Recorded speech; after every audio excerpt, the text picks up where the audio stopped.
Once again, thanks for tuning in. Holly Shields here for Calcone Media.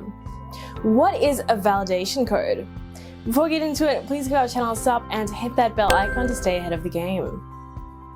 A validation code can be defined as a series of 3 or 4 digits that are printed on the front or back side of the credit card. These codes typically come into action during the time of the transaction made through the credit card.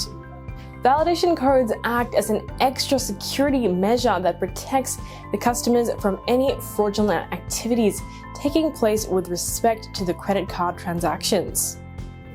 However, a validation code differs from an ATM PIN.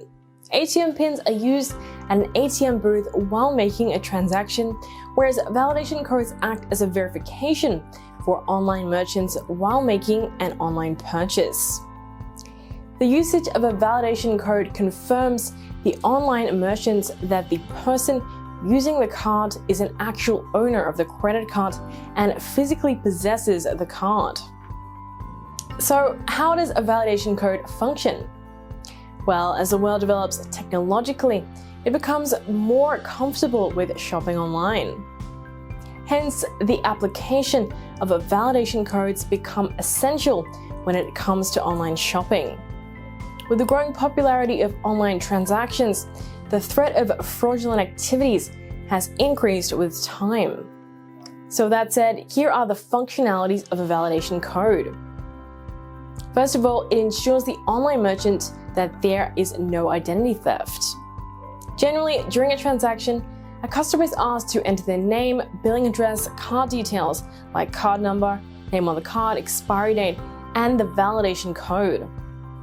Out of all the other information, the card number, expiry date, and validation code can only be accessed from the credit card.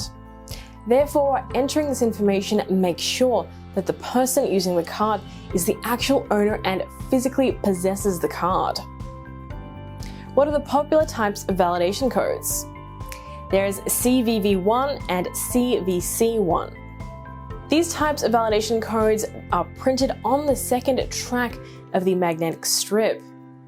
It's known as the card present transaction, which signifies that this card is physically present with the customer at the time of payment. The code automatically obtains by the device while sliding the card in the selling counter and is authorized by the issuer. It's a way of verifying that the card owner is physically present at the sale counter. CVV2 or CVC2. These types are used to denote a card that is not present during the mode of transaction. A card not present transaction mode can be defined as an online purchase made by a customer through e-commerce websites, telephone, or email. With this type of transaction, the customer is requested to enter in the validation code before the transaction for authorization. If the authorization takes place successfully, then the payment process gets completed successfully. Whereas if customers fail to enter the validation code before payment, then the transaction gets automatically voided. So how are verification codes helpful? Well, as we mentioned, verification codes are essentially helpful during the time of online purchase.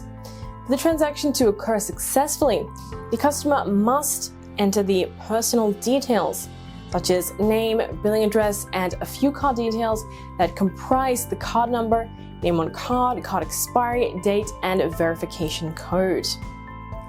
Usually, every e-commerce site saves this information into their database to ensure a hassle-free payment experience for future purchases, except the validation code.